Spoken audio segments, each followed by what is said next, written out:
Hey guys, welcome back to Fandom Sage Powers, where we discuss comics, heroes, villains, and the Dawn. We are investigating a new series today with X Factor, issue number 1. And we're solving the mystery right now. Jean-Paul.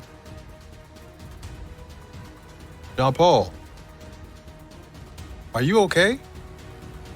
Because you look like you've just seen a ghost. Aurora's dead.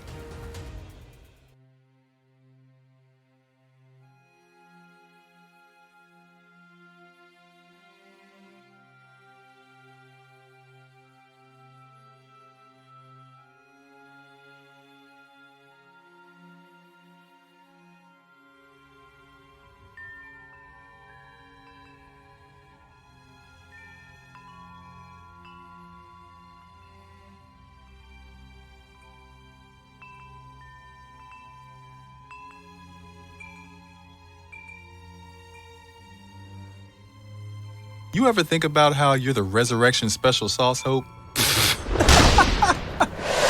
What the? My sister died. Bring her back. What is wrong with you? You can't just cut the line and barge in here with demands like that. I saw no line. Only 2 resurrection workers sipping coffee while enjoying a view of their gift-bearing, groveling supplicants outside. Oh, is that the problem? Did I not bring you enough presents to make you feel like doing your job? Guys, what was... Oh no. Supplicants? Just what do you think all those people outside are doing, Northstar? They're here for the exact same reason you are. Except you cut the line. You flew past hundreds of people, all making resurrection requests on behalf of their lost loved ones, and then you mock them for it. What line? It's more of a figurative line. A protocol cue. We're inundated with so many resurrection requests that we had to start establishing some rules. Like, well, do you have proof of death? What? How did you find out about Aurora's passing? I sensed it. I felt it happen. We still need definitive proof Aurora died before we can begin her resurrection process. I mean, dude, you understand why, right? We can't be out here making duplicates all willy-nilly. Now, if you didn't mind, we've still got the other 16.5 million dead mutants to keep bringing back. What do you expect me to do? I felt her die. Then you should have no problem proving it. Talk to Sage. She might be able to help. I can't help. Why not? Because even if your rudeness wasn't making me feel belligerent, I'm not running a police state here. I don't keep track of the comings and goings of individual mutants. I monitor transit. So, you're useless then. First Beast, then Boom Boom, now this clown. Why does everyone on Krakoa think I'm a f***ing babysitter? Does Aurora drink? No, of course not. You sure? You really sure? Because here she is leaving the Green Lagoon about 5 nights ago. Then she exited Krakoa through the Vancouver gate, and that's the last I heard. Sure, you're welcome. Bye.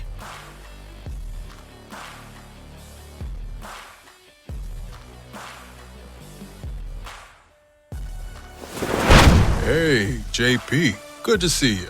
Aurora is dead. Well, what happened? That's what I'm trying to find out. I need proof of death to appease those haughty little resurrection monkeys. Every Krakoan authority I've requested assistance from in finding that proof has been extraordinarily unhelpful thus far. Jeez. Far too busy with whatever it is they do that's so much more important than a dead and missing mutant. I think it's just other dead, missing mutants, Jean-Paul. Fred, do you remember seeing my sister here a few nights ago? Oh, yeah. Aurora was around for that big opening party we hosted, but she left pretty early. Well, that was the last time she was on Krakoa. Shortly after leaving here, she traveled via gate to Vancouver, but was never registered returning. Did she talk to anyone? Not that I saw, but I can ask around. Okay, I'm just gonna throw this out there. You're going about this all wrong. Is someone you love dead? Is someone you love missing? Need proof of death? So quit your bitching and come on down to the boneyard. You can't miss it, to talk to Krakoa's brand new X Factor. P.S. Feeling shy? Got a juicy tip for the hotline that you don't want to be associated with? Ask Krakoa to provide a fleet seed. Just whisper your message into the shell, and it'll pass the message on for you. The most astonishing promise of the new mutant nation of Krakoa has been widely misrepresented. It's not that mutants can't die now, it's that they come back. If only it were that easy. A task force. Investigative. For hire. For the greater good. For Aurora. For now. Who's the most suitable? Suitable happens after available. Oh. Who's I'm available. To Ken, what did you just say? I said, I'm available. Who cares? I don't see. Cowards. You could have just said no. Who's both available and suitable? Prodigy's free, I think. I thought David lost his powers. He was just resurrected. Poop. Which of the telepaths isn't currently spoken for? Rachel Summers was freelancing with Excalibur last I heard, but I can give her a call. Amazing baby, you have to poop. Polaris, is there anyone else you can think of who'd be useful to an investigation? Nah, I think we're good. I can still post on Muties Unmuted just to see who else might be interested though. Couldn't hurt, the more the merrier. Okay, give me just a sec. Hey, don't eat that. Thank you both for agreeing to help me find out what happened to Aurora on such short notice. It means a lot to me. Hey, I'm just happy to be back in the power saddle. Thanks for inviting me. Try not to look so gleeful about my sister's death. Okay, I posted it. I said we'll be here for the next few. Why wait?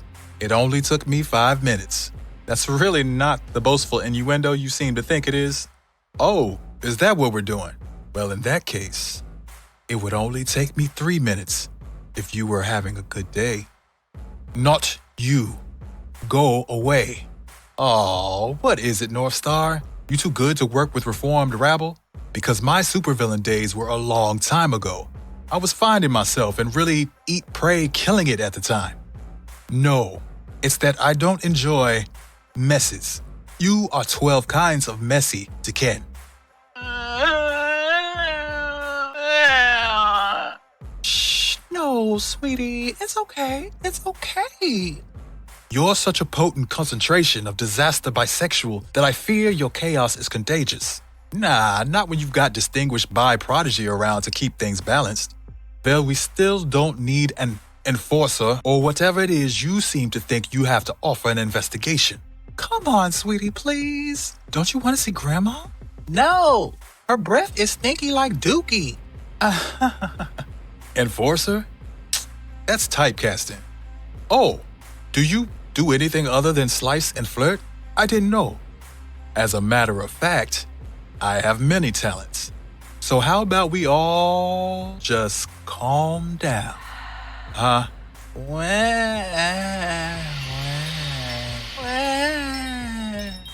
The Ken's pheromone manipulation. I hate Grandma. You don't mean that, sweetie. Yes, he does. Huh? You're raising a psychopath, just so you know. What the hell was that about? Kid was daydreaming too loud about kicking Amazing Baby. Was the kid scared? I mean, Amazing Baby is a werewolf. Kid didn't know that. Get him, Rachel. Why are you so intent on helping anyway? Because I'm bored, and your sister's hot. The sooner Aurora gets resurrected and starts walking around Krakoa again wearing those nice... Okay, aretes. Alright, hold up. Let me do some digital recon before we hit the streets. I can probably narrow down where Aurora went from here. I could search this entire city from top to bottom in 30 seconds. Okay, but my way smarter. Have you checked her social media activity? Aurora doesn't use social media. Wait! Oh! Sorry I'm late. Honestly, no one cares. Shut up, Ken. Northstar, how sure are you she doesn't use social media? Scale of 1 to, I don't know, my own twin. What did you find? Well, for starters, I know where she went. I just don't know why yet. It was easy enough to reverse engineer her digital trail and bring us right to the motel room she stayed at the last week. But what was she even doing here? This room smells like I'm gonna go interrogate the front desk clerk. Interrogate. Tomato. Aurora prepaid for this motel room a week in advance. How can you tell? 'Cause I'm good at this? Also, there's a receipt on the counter. Tall, gorgeous, long dark hair. I'm sure you saw her. I don't know if I could say. Taking too long, Super Soaker. Let's mix it up. What? I literally could smell you had the hots for me as soon as I walked in. So let's just stop wasting our time and get down to business. You know, I never seen anyone with that many abs in real life. Ha! I know, right? What was your question again? I don't think there's anything else we can learn.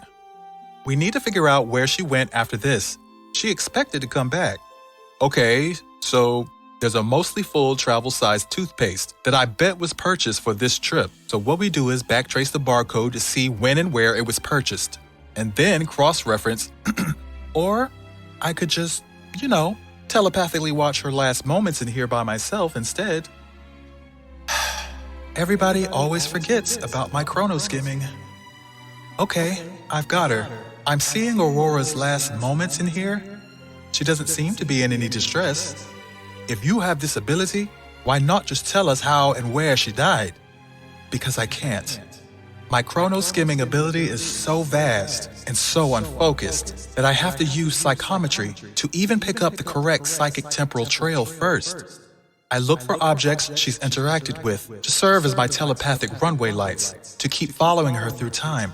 Otherwise, it'd be like hunting for a penny you dropped in the ocean when you were a kid, and you don't remember which ocean. Or if you maybe just dreamed it. I can follow where she went after here too, but unless you want to spend the next 2 days watching me continue to track her movements in real time, I'll need help narrowing it down first. Can you smell these for me, Amazing Baby? I think if Amazing Baby can track Aurora's actual scent, it will be faster than me playing a telepathic game of hot and cold through a spectral plane embedded with millions of years of information, or however old this f***ing planet is.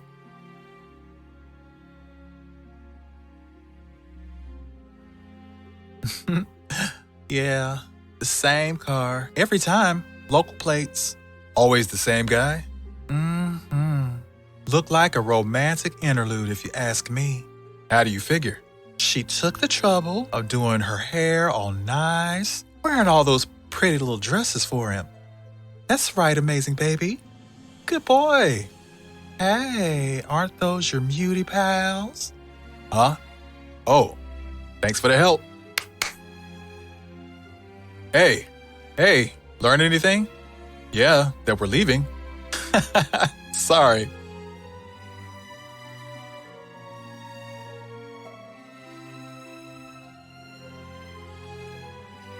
You guys know I can track by scent too, right? You don't need the mutt. Don't say that. He's doing a good job. Can you track by scent to other dimensions? Aurora's trail gets murky here when her car goes into the water. I can use my time travel telepathy to pick up her trail again, but it will take me a while to sift through everything that's ever happened down there first. How long? Oh, wait, I can help now. What am I looking for? Car-shaped things. Do you think you could narrow it down a bit? Mid-size SUVs, made within the last decade or so. Oh, okay, Polaris, do you think you could? There's one right there, and another right there, and there. Are you okay? No. One there, and right there too, and there. Yeah, that's the last one. So she's inside one of these? I'll start. No. Just let them handle this part, man. I see it, Polaris. Okay.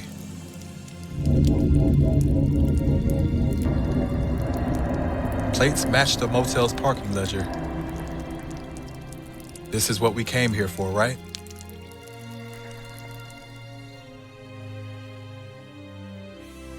Yes.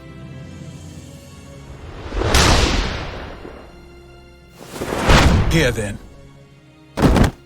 Here is your proof. How did she die? Look at her, you useless twit! Whoa, dude. Hope's just asking because if foul play was involved, we need to alert the X-Men. We will, of course, begin the resurrection process now that we have proof of death, okay, buddy? But if someone hurt her, they need to face justice, that's all. Do you know anything about why Aurora drowned? I have no idea. We got you. Dude, you and Aurora whizzed off before we could show you what else we found. What did you find? We figured out what happened. Hey, sorry I missed dinner again. Dear God. And we take this proof to the X-Men now? Actually, I think because of the nature of what happened to Aurora, we're going to want to take this to the Quiet Council. I'll tell my dad we're coming. Stop! Just what are you doing with her? Taking her to the Healing Gardens morgue. We know she drowned, but it wouldn't hurt to have Reyes do an autopsy confirming it. Not everyone's your enemy, Barbier. Council's convening. We've got 2 hours to prepare.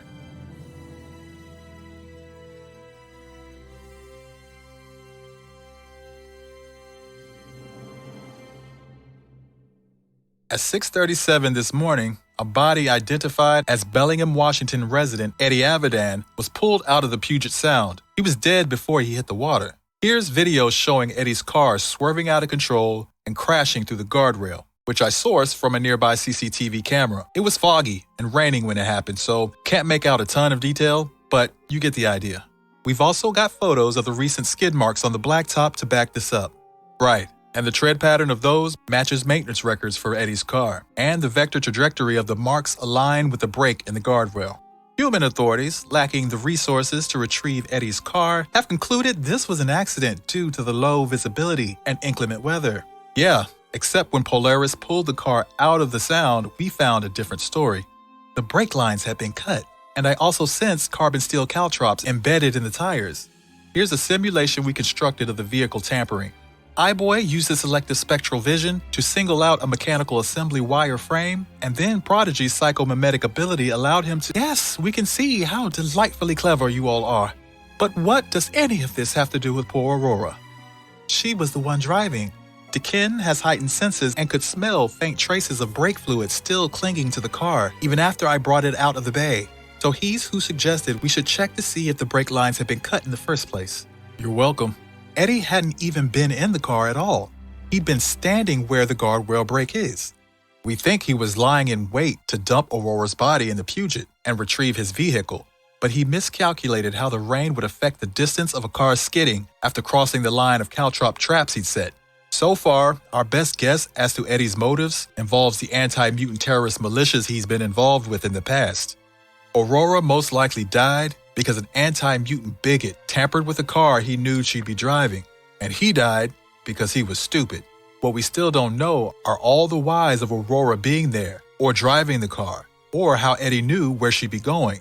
And with Eddie dead, we obviously can't ask him anything. But based off the proof of death we're able to provide, we'd like to request that the Council pass a motion sanctioning the official formation of X-Factor investigations. The 5 seconds, we need X-Factor. If Northstar hadn't sensed Aurora's death, it could have taken us days to realize she was even missing.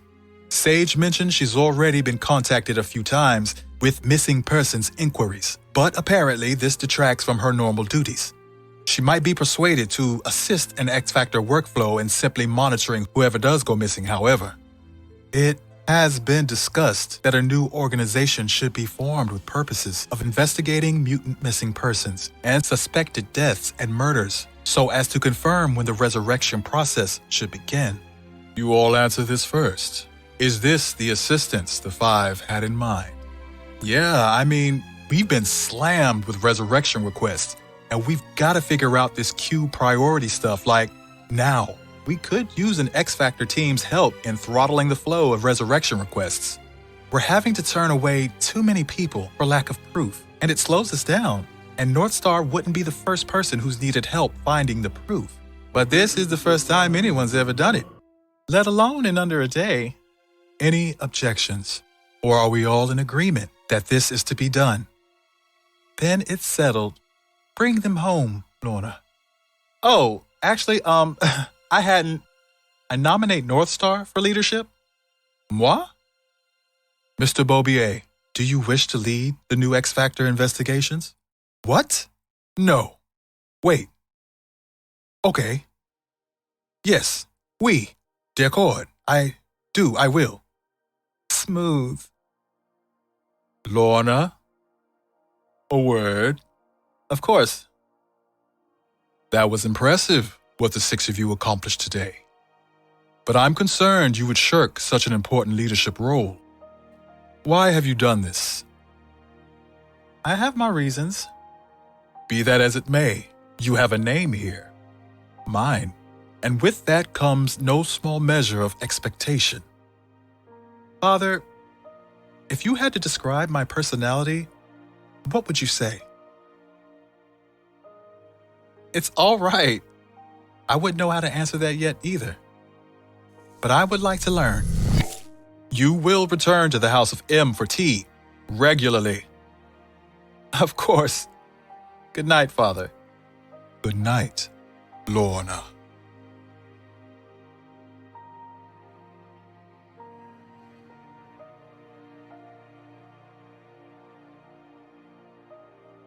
Krakoa? Krakoa? Are you there? Do you remember how we met? No, please. I'm sorry. Come back. That was a dumb way to approach asking you for a favor. We've just known each other for a long time is all I meant.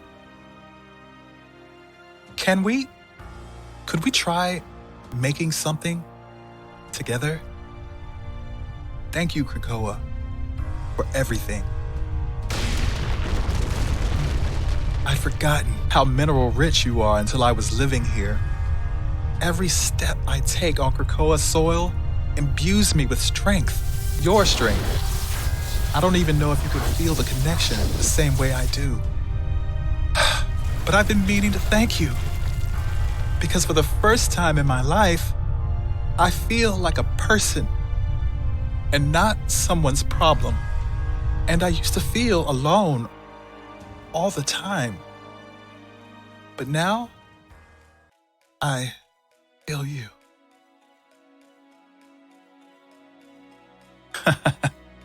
Huh? You know what this place kind of looks like?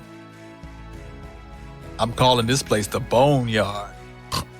Amazing, baby. Get back here. Seriously. Now? Lorna, what are you doing out here? Are you all right? Yeah, just thinking about how grateful I am that you're the one in charge.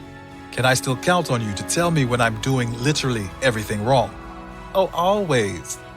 Wow. You did a really nice job with this place, Polaris. Thank you. But I collaborated with Krakoa. There's an indoor pool. That's the bathroom. Dibs on the basement. Which part? The whole part. Dibs on the whole basement. Okay then. All right. I think I got it. Hand me that doohickey. Thanks. So what we get through here filters through you first, Sage. I set up a new alert protocol with Cerebro. Basically, if Cerebro is unable to pull a mutant's backup for about a month, I'll get flagged with an auto-generated report of the list of the potentially missing or dead. Then I'll cross-reference that with any gateway activity, and if I can't find them, then it comes to X-Factor, and we open an official investigation into their disappearance. Right. Check it out. I made us a flyer. Pretty sweet, dude. So, Kyle. Hey, we just wanted to say how happy we are to be working with X-Factor and bring you guys a housewarming gift. It's a bagel plant. They're not as good as Montreal bagels. I'm sorry. We tried a few different times, but sis, charmant, merci. What happens if someone is missing but held captive? Cerebro would still be pulling backup so they won't end up on your alert. Or how would someone submit a case to us directly? What if people want to submit an anonymous tip or emergency request concerning missing or murdered mutants to us before the requisite month has passed? Krakoa's got you there. I'm calling them fleet seeds. Zero waste, sustainability, design proxy messenger system with a passive psychic interface. You just kind of whisper to them, and the wind takes care of the rest. If the fleet seeds end up working well for X Factor, then you guys could plant whole bushes of them all around Krakoa, like public safety emergency beacons. We'll see how it goes. I only planted a couple of bushes for now. Anyway, that'll do ya. Tech organics are all online. Sage's potential missing mutants report is already chugging through. So, if folks start submitting cases via fleet seeds, it'll be pretty obvious. These are all cases. Yep. What? Why are you all just staring at me? Allons-y. Let's get to work. Article 1. No resurrection will be initiated without proof of death. Article 2. Resurrection queue redacted. Article 3. In the event of force protocol redacted. Article 4. Redacted. Article 5. Requests for proof of death redacted, and missing mutants cases shall hereby be made to X Factor investigations. Missing mutant cases are generated automatically under the following circumstances. Cerebro has been unable to pull a backup from a person for no less than 1 month, upon which a report is automatically generated for Sage for identification and categorization. If Sage is then unable to detect this mutant, the mutant is then categorized as officially missing, and a report is automatically generated for X Factor's investigation queue. Article 6. If, redacted, Jane Doe, John Doe, addendum, redacted. Article 7. Redacted does not wish to be resurrected. Redacted. Article 8. Redacted. Article 9. Redacted. Article 10. Redacted. Okay, guys. All right. What a heavy information issue, but the story was still very entertaining, and the momentum of the story pulls you through to the end very nicely, which I liked. I like the pacing of everything that's going on. These characters all seem to have a good understanding of their roles within this investigative unit. I like the focus of this team being purely for verification, investigation, tracking people, things of that nature. I think that's excellent. They're very much like a CSI team. X-Force is like their strike team / intelligence apparatus. So this is all making a lot of sense. The way these teams have set up their purpose, their function to all work together in the harmony and the betterment of Krakoa. And I'm loving that. I'm loving that they're really thinking about who they put on teams, what the team is supposed to do, their directives, and they're really like keeping track of everything that's happening and reporting to the Quiet Council. I'm really digging even the bureaucracy part of it. Yeah, really well done. X Factor issue number 1, I give it a thumbs up. I'm gonna give this one a 4 out of 5 X's. I highly recommend. It was really good. And I can't wait to see what happens next with this team. If you like this episode, please don't forget to like, share, subscribe, and hit that bell icon so you don't miss any of my uploads. Don't forget that I still have memberships available if you want to support the channel even further, and you'll get early access to any content I have days and days and days before anybody else. Custom emoji, custom wallpapers, all kinds of goodies. So check out my page in the join section and see if you want to join the crew for real. And I'll catch you in the next issue.